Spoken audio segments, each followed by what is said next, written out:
Isang RD Francisco naman ang lumiham kay Attorney JJ Atienza kaugnay ng problema nito sa isang housing loan at ng subsequent na titulo ng ari-ariang siya mismo ang nagsimulang magpundar. Ang sagot ni Attorney JJ tanungan ni RD sa bisig ng batas.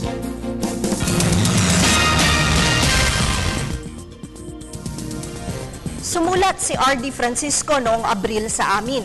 Ayon sa kanya, noon daw 1979, umutang siya sa DBP ng halaga upang patayuan ng bahay ang lupang minana niya sa kanyang ina. Ginamit daw niyang collateral ang lupang ito sa kanyang utang. Nang lumipat si RD dito sa Maynila noong 1998, hindi na niya kinaya pang bayaran ang amortization nito dahil sa taas ng cost of living dito sa Maynila. Nagkakaroon siya tuloy ng arrearages ang kanyang housing loan sa DBP kung kaya't binenta ng kanyang ama ang iba nilang ari-arian upang mabayaran ng mga interes at pinarestructure nila ang utang niya dito.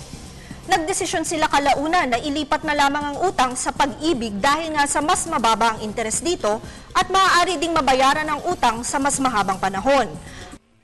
Ay hindi raw qualified si RD na makautang sa Pag-ibig. At dahil nga nakababata niyang kapatid na babae ang qualified, napilitan daw si RD na ilipat ang titulo ng bahay niya sa kanyang kapatid na babae upang ito na ang magpatuloy sa pagbabayad ng utang sa Pag-ibig.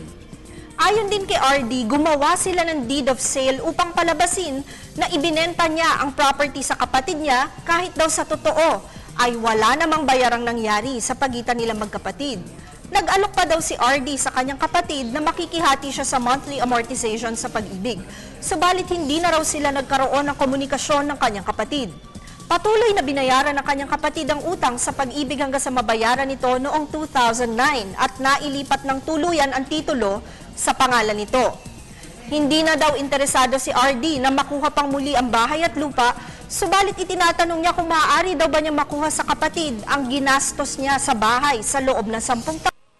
Gaya ng amortizations na naibayad niya sa loob ng 10 taon bago pa siya nagkaroon ng arrears, ang mga gamit na ipinundar niya at ang gastos sa pagpapabakod nito. RD, medyo kakaiba kasi ang sitwasyon ninyo magkapatid, lalo pa nung gumawa kayo ng deed of absolute sale na nagsasabing ibinibigay mo ang kabuuan ng bahay at lupa sa kanya kapalit ng isang halaga, pero wala naman talagang palitan ng perang nangyari. Mas maigi na kausapin mo muna ang iyong nakababatang kapatid kung willing o handa ba siya na bayaran sa iyo ang mga nagastos mo sa iyong bahay at lupa. Tutal naman ay napasa kanya na ito. Siguro naman ay maaari kayong magkasundo kahit paano tungkol dito. Subalit, kung siya'y tumanggi, maaari mo sigurong ipanullify ang deed of absolute sale sa pagitan ninyong dalawa dahil sa kakulangan ng essential element na price o consideration. Lumalabas kasi na void o inexistent ang inyong absolute sale dahil wala namang bayarang nangyari sa pagitan ninyo. Paalala lamang po na ang aming opinyon ay base sa mga detalyeng inyong ibinigay sa amin. Malaya kayong kumonsulta sa inyong abogado tungkol sa inyong mga legal concerns. Maraming salamat po sa pagtitiwala ninyo sa Telebisyon ng Bayan. Mag-email po kayo sa ptv4newscenter@gmail.com. Attorney JJ Jimeno Atienza po, ang inyong bisig ng batas.